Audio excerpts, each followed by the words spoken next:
When Apollo 11 launched on July 16, 1969, there was only one college journalist accredited by NASA to cover the launch and landing. His name was David Chudwin. So today we talk to David to find out what it was like and to talk about his book called I Was a Teenage Space Reporter. We'd love to hear from you, so please tell us your thoughts on what we're doing. You can do this via our social media pages at Space and Things Podcast on Threads, Instagram, and Facebook, or via the contact form on our website. And please consider joining us over at patreon.com/Space and Things. But right now, it's time for episode 172 of the Space and Things podcast. Oh my God! Unbelievable! Unbelievable, but it is right this time.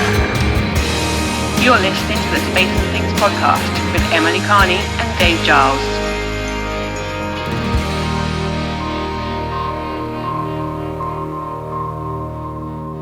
I'm Emily Carney. And I'm Dave Giles, and welcome to episode 172 of the Space and Things podcast. We recorded this episode late last week as I'm away in Bruges this week, so unfortunately we won't have a What Caught Our Eye in Space section this week, but we'll be back with that next week. We've still got a very interesting podcast for you this week, though. Yes, we do. Today we talk to David Chudwin, author of a wonderful book called I Was a Teenage Space Reporter. David was the only college journalist accredited to cover the 1969 Apollo 11 launch and first landing on the moon. At age 19, he was one of only a handful of teenagers with official press passes at Kennedy Space Center for the launch. Chudwin has been a writer since high school, when he was a reporter and an editor of his high school newspaper, The Torch. He then attended the University of Michigan, where he was a reporter and an editor of the Michigan Daily, becoming the managing editor for the class of 1972. During this time, he covered the Apollo 11 launch for the College Press Service Wire Network and the Daily. He was also selected to attend a summer journalism program at Ohio State University, and that involved an internship on the copy desk of the Cleveland Press. He decided to go into medicine instead of journalism, but as a result of his Apollo 11 experiences, he developed a lifelong interest in space exploration. Chudwin has written about Apollo 11 in a variety of media, including magazines, hobby publications, and online. He has spoken about Apollo 11 at schools and space meetings, including Space Fest in 2016. Chudwin is also well known in the space community, and astronauts such as Charlie Duke, Fred Hayes, Jack Lousma, and Al Worden wrote endorsements for his book. So let's find out more from the man himself. Never miss an episode. Make sure you're subscribed on your favourite podcast platform. And don't forget to leave a review. This is Space and Things. Welcome, David, to Space and Things. So we asked most of our guests this question. So what piqued your interest in spaceflight before Apollo 11? Was it a singular event or several events? I'd have to say it goes back to when I was 7 years old and the Russians launched Sputnik. I was born mid-century in 1950. When Sputnik was launched, the first artificial or satellite, it raised quite a ruckus because it was in the middle of the Cold War, and so it kind of provoked a national debate about space exploration. And as a 7-year-old kid, I was absolutely fascinated. And then also as a young kid, I enjoyed science fiction and read novels, so-called juvenile novels written by Robert Heinlein and other authors, about space as well. About that same time, Walt Disney and Werner von Braun collaborated on TV shows that appeared that showed visions of space travel in the immediate future. I think the combination of those piqued my interest. So let's fast forward to the time of your book, I Was a Teenage Space Reporter, from Apollo 11 to Our Future in Space. So tell us how you got a media credential to cover Apollo 11. A friend of mine, Marvin Rubenstein, we were childhood friends since fifth grade. We both shared an interest in space and had been to a couple of Chicago area space events. For example, after Gemini 4, they had a special event for students that Ed White and Jim McDivitt were at. And Wow. The same thing after Gemini 9, Tom Stafford and Gene Cernan. So we had a joint interest in space. In December 1968, we were both home over holiday break from the university. I was at University of Michigan then. And we started talking, and Marv suggested now that we were 18, we should go down and see a launch. To me, it sounded like a good idea. We looked at the schedule for upcoming launches, and we saw that Apollo 9 was scheduled for March, and Apollo 10 for May, and Apollo 11 for July. Well, July was perfect because that was right in the middle of our school break. So we decided to try and, make this come to a reality. As far as obtaining credentials, there were two hurdles to leap. One was to get approval from the senior editors of the Michigan Daily, where I was, the university newspaper there, where I was on the staff. That was the easy part. There was nobody really that much interested in space there. They were all like humanities and history majors and political science majors and stuff like that. So there was no problem, even though I was between my freshman and sophomore year at that point, there was really no problem getting press credentials. The other thing was that they had a limited travel budget, and seeing a rocket take off was not on their high list of priorities. But when I agreed that we would finance this ourselves, they agreed. So we were approved for press credentials from the Michigan Daily to cover Apollo 11. The harder part was with NASA. Until that time, NASA did not accredit student journalists because they considered them more students than journalists. There were a few teenagers who were employed by other news organizations who had press credentials, but before us, there had never been any college students as such accredited. So when I contacted NASA, I was informed of this policy, and I was somewhat discouraged. One of the Daily senior editors was going to Washington to head up the college press service for the summer. The college press service was a consortium of about 500 university newspapers, and he was a friend of mine, and he said that he would go and talk to NASA Public Affairs. So he actually went in there a couple of times in person and made the argument that we weren't going to be covering it just for the Michigan Daily, but for all the college newspapers. And apparently he was quite persuasive, because the middle of June, we got a letter from him saying that NASA had approved press credentials. So I'm a very small footnote to history in that myself and Marv Rubenstein were the first college journalists to be accredited as such to cover a NASA event. Let's talk about the book then. So I love this book. Obviously, it's a great story. One of the things I like about the book is the presentation of the book. I like that there are photos scattered throughout it, as opposed to just having a section in the middle that have got photos. And obviously, the photos are just a little bit more special in this compared to other space books from the era, because they're your photos. And I think that's what makes it so personal, this book. You're looking at a photo of a launch or a photo of a press conference, and it's from your perspective. You're looking at the crew walking out of the crew quarters, and that's your photograph. So that's a really wonderful thing that really puts you in the moment of that story, and like I'm there with you. So there are some really wonderful examples as well. Shots of celebrated astronauts that weren't on Apollo 11 but were obviously involved. Charlie Duke, Alan Bean, Jim Irwin. One of the photos was taken by Jim Irwin of you and Alan Bean, which I think is wonderful as well. Bruce McCandless is in there, Deke Slayton, and of course the Apollo 11 astronauts. And Werner von Braun's in one. Obviously you said he sparked your interest in this in the first place. So you have all those great things going on. So do you have any memories of those legends and those moments which particularly stand out? Yes, several. First of all, as far as the photographs, one of the best things I ever did was ask my dad to borrow his old Kodak camera. He had a old Kodak camera from before World War II that had a German retina lens and was, in several decades later was still operational. And so I asked him for his camera, and he agreed. And I went out and I bought 3 rolls of Kodachrome color slide film, each 36 exposures. So I had an opportunity to take over 100 photos. It was a little bit different situation when you used film for photos than now with electronic photos, where you can take 5 or 6 shots of every scene. I had to be very, very selective. as to what photos I took. But the Kodachrome slide films, as long as they're kept cool and in the dark, last for literally for decades. And so what I was able to do was to get these scanned. The second time, most recently, scanned by a professional photographic lab. And so that's why there's such good high resolution. It would have been totally different if I would have brought like an Instamatic camera or something like that.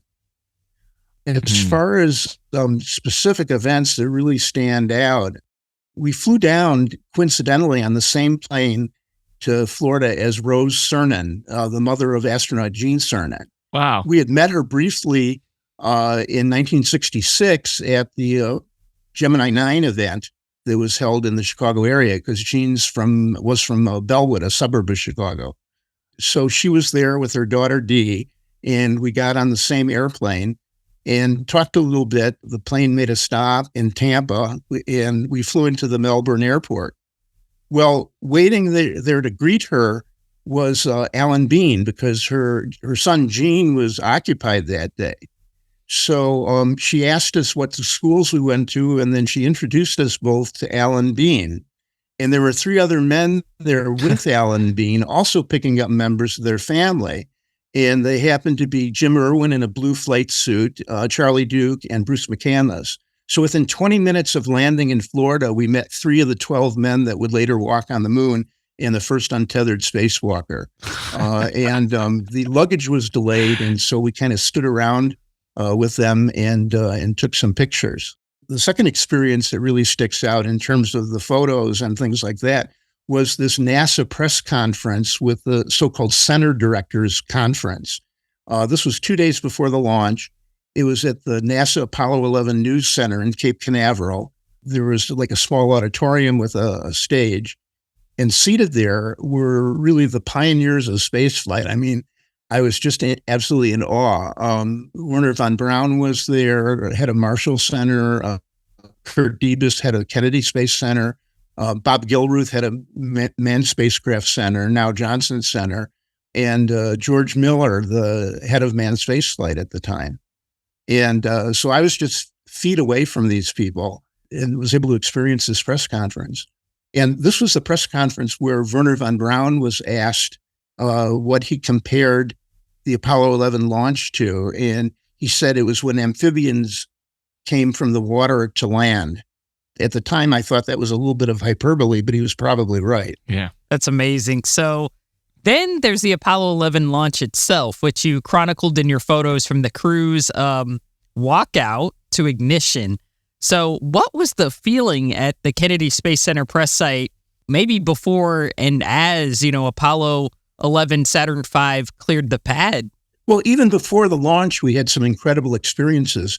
Went on 2 press tours that got us within a couple thousand feet of the Apollo 11 Saturn V, and then also into the Launch Control Center on the actual firing room floors of 2 of the 3 firing rooms, and then to the vehicle assembly building, to the inside and also to the roof of the vehicle assembly building. Oh, wow. Just heightened our anticipation.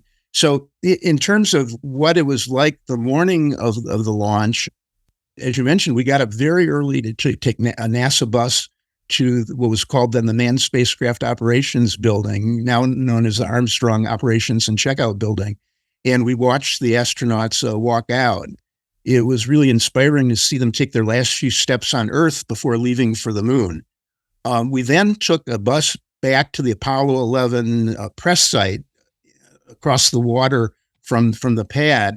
But we saw a bus on the side that was going to the VIP site, which is the other side of the VAB. And there were 5,000 special invited guests, ranging from former President Johnson, who I photographed, to TV personalities such as Johnny Carson and Ed McMahon, and a bunch of VIPs there. And that's where we watched the launch from. There's a grassy area in front of these 3 VIP stands. We were about 3 miles away from Pad 39. That was the closest you could get without guaranteed injury or death. if the rocket blew up. And so that's, that's why we were at that distance. And I'd say the mood was just incredible anticipation. What still amazes me is that the launch day and time were set months in advance, July 16th, 1969 at 9:32 a.m., and that the rocket took off precisely on time. We were very concerned that there would be holes, scrubs, delays, things like that, and that we would not be able to stay in Florida for the launch, because I just had a 1 week window where I could take off from a summer job I had. And so the fact that it took off on time, I think, amazed us, and we were very grateful for. As far as the launch itself, it was a life-changing experience for me. Wow. I'd seen pictures, I had seen television, but there was nothing like actually experiencing this. As I say, we were 3 miles away as the countdown went down at T-minus 0. Flames shot out due to flame deflectors to either side of the rocket. And it was totally silent. Light goes faster than sound. And so as the rocket started to rise off the launch pad, at first we couldn't hear anything. It was totally silent. And then the rocket very slowly began to rise. And it's different with Saturn V than, say, a space shuttle. With a space shuttle, once the solids go off, it really takes off quickly. It took over 10 seconds between ignition and for the base of the Saturn V rocket to clear the tower.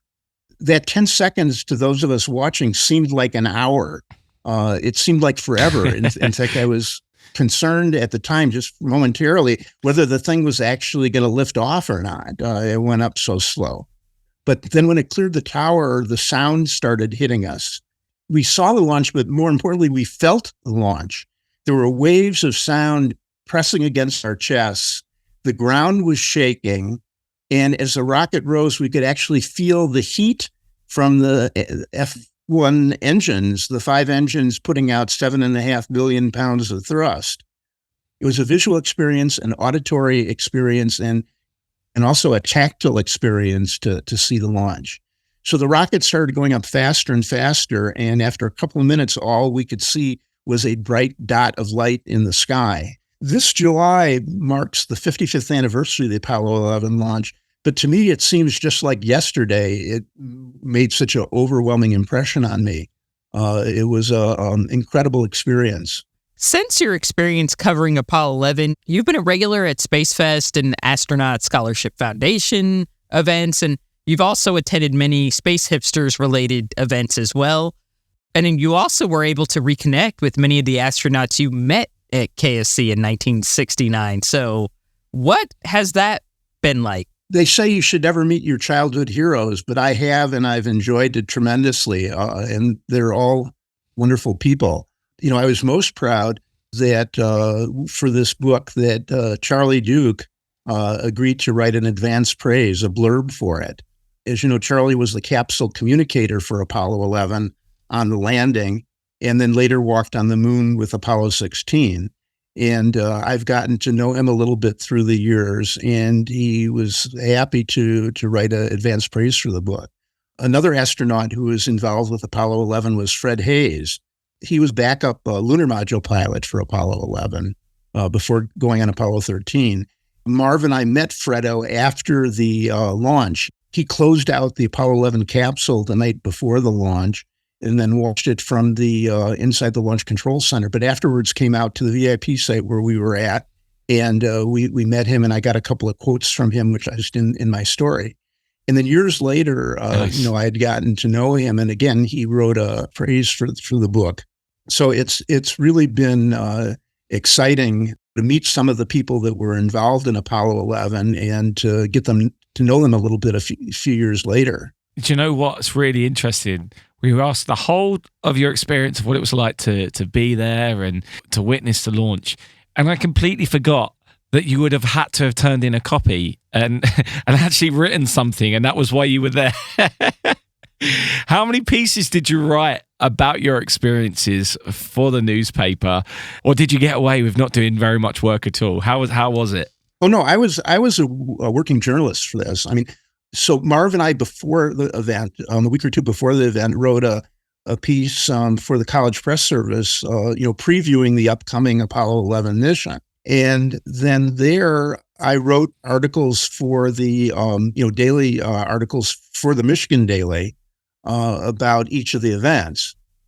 Journalism was different then. Okay, after the Apollo 11 launch, these days people would rush to their laptops, write the story, push a button, and send it off. Well, it was a whole different style of journalism then.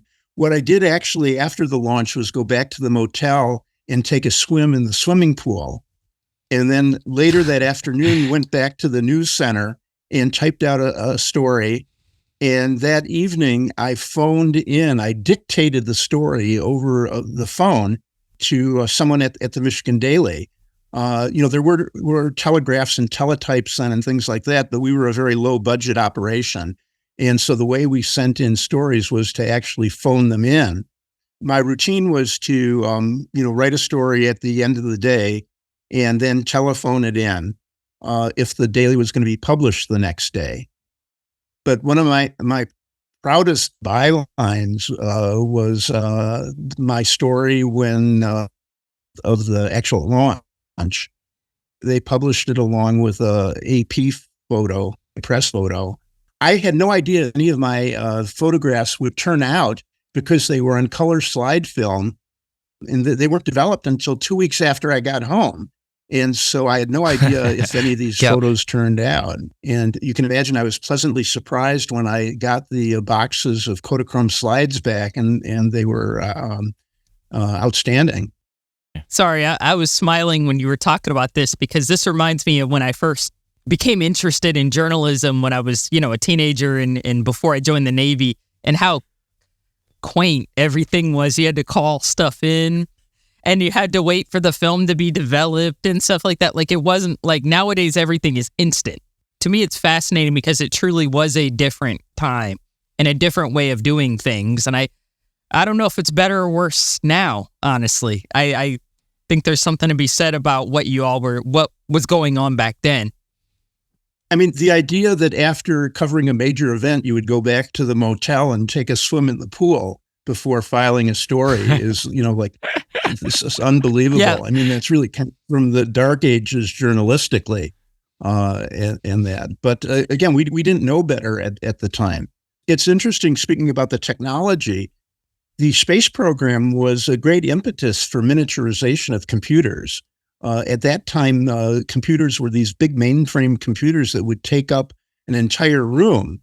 And through MIT in the instrumentation lab there, they developed the Apollo guidance computer, which at that time was a tremendous advance.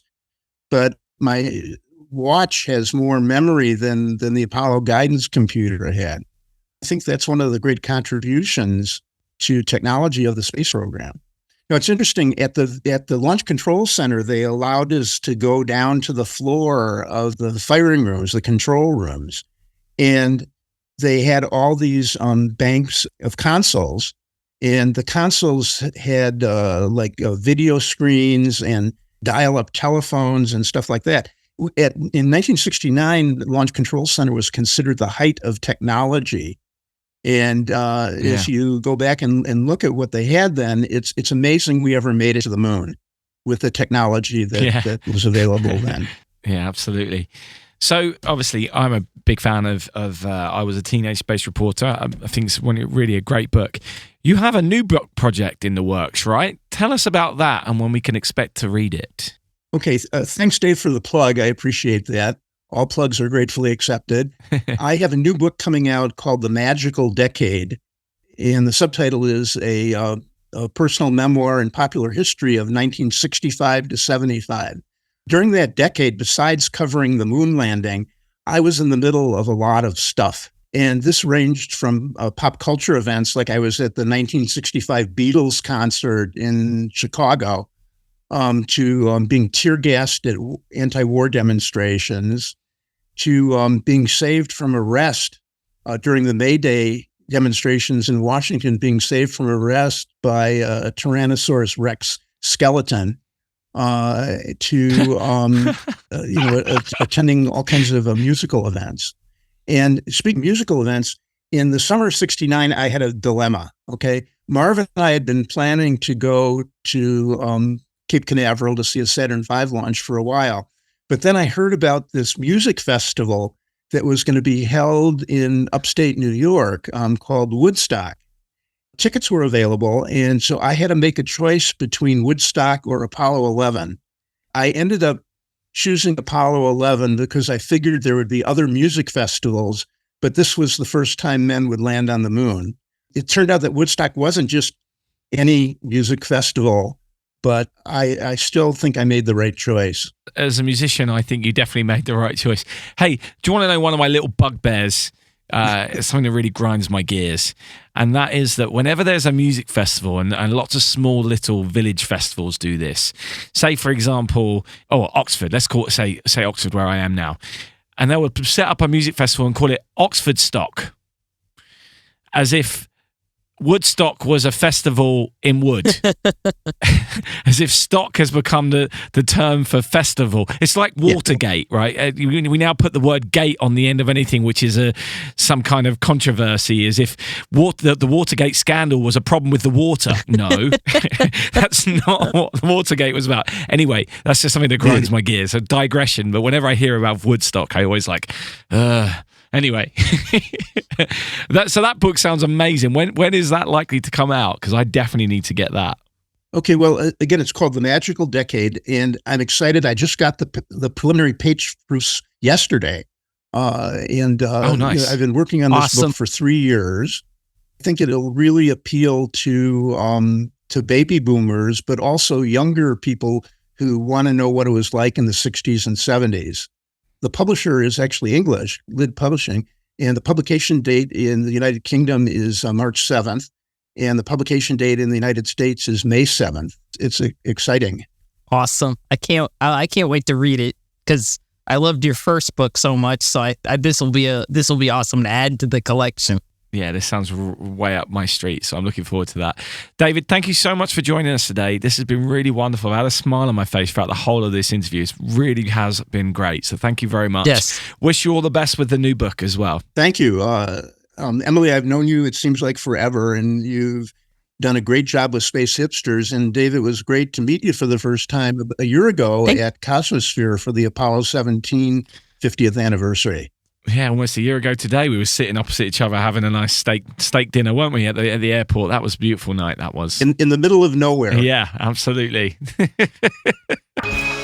find out what guests are coming up in the future and submit your questions, head over to patreon.com/Space and Things. Emily, we're into our episode 172, and it feels like we have grossly neglected Apollo 11. It does. We haven't really talked about Apollo 11 much. I think we talked about the movie maybe a little bit or something like that, but I don't think we've talked about the mission a lot, really. Like we've talked about a lot of other things that are probably more obscure, but not Apollo 11 itself. Which is really strange because I don't know about you, Emily. I don't know why we've done this because it brings me so much joy, Apollo 11. I don't know if we've just not done it because it's obvious or whatever, but I literally was sitting there listening to David talk about him being there, watching the launch and his experiences around that. And I couldn't help but smile. I was getting emotional thinking, oh my God, you were there. You were there. Like it's such an important thing was Apollo 11. It's such an important thing. And I doubt whether you and I would even be doing this if Apollo 11 hadn't happened.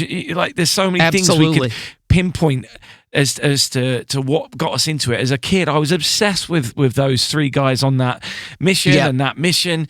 And we don't talk about them enough. We don't talk about Neil Armstrong and Buzz enough. I think probably because it's obvious maybe. I don't know. But it's really nice to actually talk about it, isn't it? It's really nice to hear stories about what it was like being down there and the excitement and the buzz. And as he was talking, I was just visualizing those scenes from the Apollo 11 movie, and the colors and the what people were wearing, and those city paper hats that people were wearing. Yeah, the RCA. I think they were from RCA. The RCA like little sun type hats. Yeah. I'm embarrassed to admit this, and I don't mean to interrupt you. I kept thinking of Johnny Carson and his little ascot. Yes. Why was I thinking the little tie he was wearing? I was like, why am I thinking about Johnny Carson and his little tie? Like, why am I thinking about this? But I don't know why I remember that from the movie so vividly. Maybe because Johnny Carson in the States was like an icon. He was more than just a late night guy. He was Johnny Carson. I don't know why that stuck out to me. Him and his little scarf. Yeah, when it was blisteringly hot at 9:30 in the morning in Florida. I know. Don't worry, I'll wear a scarf. Why is he wearing that, man? It was hot because he was too cool. Because he was cool. Exactly. No, that's another thing. I was like, have you noticed people in the movie when they were watching the launch are wearing like suits and tie? You're like, in July, it's Florida is musty hot. Yeah. And it's probably hotter now because thanks due to global warming, but it was hot back then, though. Yeah. Trust me. It was still hot back in the day. So, and they're all wearing like suits, pants, and pretty dresses with, back then you had to wear hose with the dress. And oh my God, pantyhose with the dress. It was a different time. Yeah.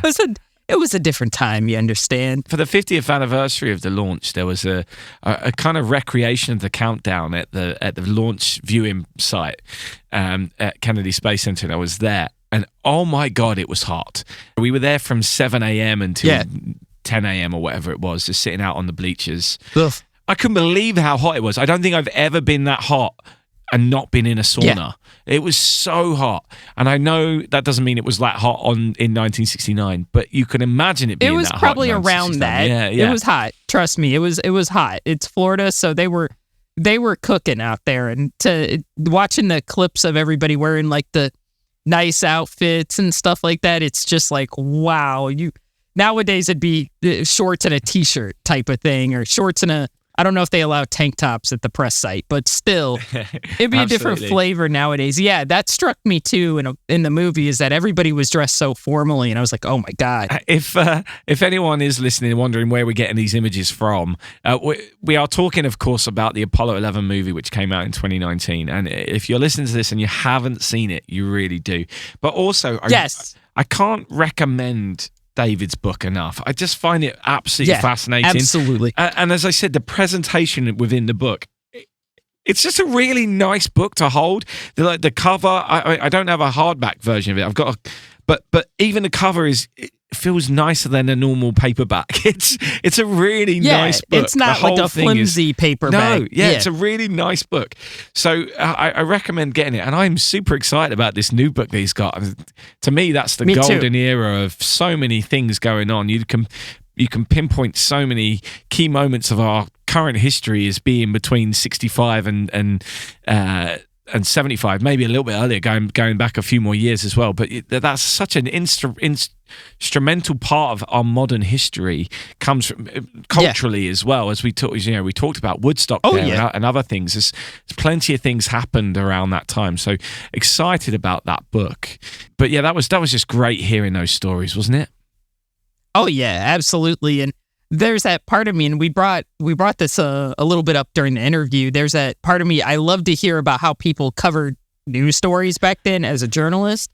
Yeah. When I first started out, I worked at a newspaper. Personally, I love newspapers. Even I know people argue that they're a dying medium and all whatever. I still think there's a place for newspapers. I have a subscription to newspapers.com. I use it for research because they're a marvelous research tool if you're looking to make a timeline of stuff. But I wasn't in a newspaper at the time, but when I was first at school, I was like, oh yeah, I want to be a journalist, So I took a few courses and stuff, and yeah, it was as rudimentary as you have to call a story in, or you have to fax something to somebody. Remember fax machines? A lot of young people probably don't, where you had to actually have a document and you had to send it. And then it made this loud ass noise for a few minutes. Yeah. Seriously though, I mean, that was the kind of technology we were dealing with, and things weren't instant. Like if you had to file a story for a newspaper, depending on what kind of newspaper it was, it may come out the next day. So it's already kind of old news, or it may come out in a different, the next morning or the next evening, because some papers had evening or morning editions and stuff like that back to the day. Most of them don't. It was a completely different time in how news was disseminated.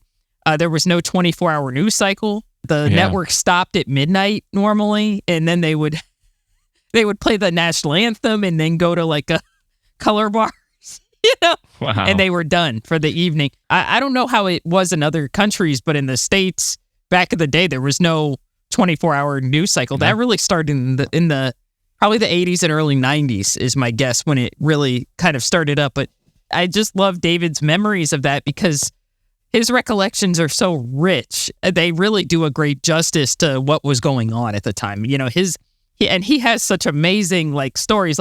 He gets off the plane and who's there? Friggin' Charlie Duke, Jim Irwin, Alan Bean, Bruce McCandless. They're just hanging out. Yeah.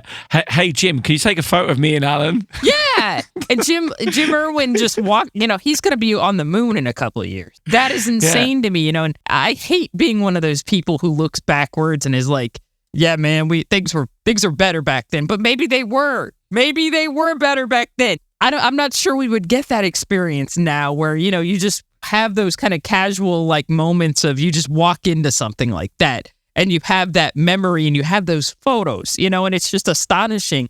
Nowadays, it's just, I hate to say it, you have a lot of space stuff on the internet and a lot of it's the same. Yeah. And that's all I'm going to say about that. A lot of it's the same. There's a wonderful thing about having time, isn't there? So I love that idea of he watched the launch, went back to his motel, had a swim. Yeah. Then sat down and did his article. Exactly. There's an element of he had a little bit of time just to compose himself and just to think and take in what he had seen before putting pen to paper. He still had a deadline. It still had to be done by the end of the day, so it was still fresh. But you've just got that time. If you're a sports journalist now, for example, if your article isn't published within the second of the game finishing, it's already out of date. Exactly, yeah. News is totally different nowadays. One of my favorite films is Dumb and Dumber, right? It's trashy comedy, but there's a scene where Jim Carrey's in a restaurant, and as he's walking out, bear in mind this is in the 90s, right? And as he's walking out, they've got a framed newspaper that says "Man on the Moon," and he turns around and goes, "Oh my God, we walked on the moon!" As if he's only just found out. It's hilarious. Anyway, he probably did. The point being was that a lot of people framed those newspapers of that event. Or people would keep the front page of the newspaper or a newspaper from key days in their life because that's how they learnt about stuff, right? That was they were so important back then. People found out that we walked on the moon. A lot of people would have found out the next day when it was on the front page of the newspaper, and you would then devour that paper for every bit of information that was on there. Yeah, and we don't have that anymore because obviously you just pick. The moment something happens. Pick up your phone. Yeah, exactly, and it's there. Yeah. And as you say, is it better? Is it worse? I don't know, but there's certainly I've got a romantic viewpoint of how it was, and me too. I like that. I like that idea of having to wait to find out about something, and being a bit more patient, and therefore enjoying learning about whatever is. And I don't know, just having more attention on the thing that you're learning about at that point because you're not being distracted by a zillion other things all at once that are happening. We are bombarded with information and comment on what's going on instantly whenever anything is happening. Whereas actually, there's a really wonderful thing about being in the moment or finding out and enjoying the moment where you found out about it. Where were you when you heard was more poignant back then than now, because now it's, it was just on my phone. Yeah, now it's a update on your phone that comes in, exactly. And no, I totally agree. I'll keep this comment short, but I remember back in the day, collecting like newspaper clippings of like space stories that I thought were cool. So I cut them out, put them in a scrapbook or put them in my like a trapper keeper, because that was the news back then, and you would watch the news at night on TV and stuff like that, but it's 100% a different planet nowadays. And I don't know if it's better or worse. So who knows? So certainly talking to David and reading his book, it's just a wonderful thing, and I'm really glad we spoke to him. And I'm really glad we focused a little bit on Apollo 11 as well. I think that's good fun. So, as always, the unedited interview will be up on our Patreon page, patreon.com/Space and Things, and information on David and his social media and where you can get his book will be in the show notes, which you can find on spaceandthingspodcast.com or just clicking the link in the description of this podcast in your podcast provider. That's such a mouthful. I need to find a better way of saying that, but I don't have one. So that's what it's going to stay like for now. That is it. Anyway. Yep. Past to present, Sputnik to Starship, this is Space and Things. That's it for this week. We'll have another new episode for you next Thursday, so please make sure that you're subscribed on your favourite podcast platform. A big thank you to those who continue to be part of our Patreon community. We're getting closer to our goal of having 100 members by show 200, so please head over to patreon.com/Space and Things if you'd like to sign up. And thanks to those who share the podcast with your friends. Shout out to Jen Jones for her incredible efforts on TikTok and Instagram to help spread the word about what we're doing. And thanks to those who have shared their Spotify rap. But don't forget, in space, no one can hear you mean.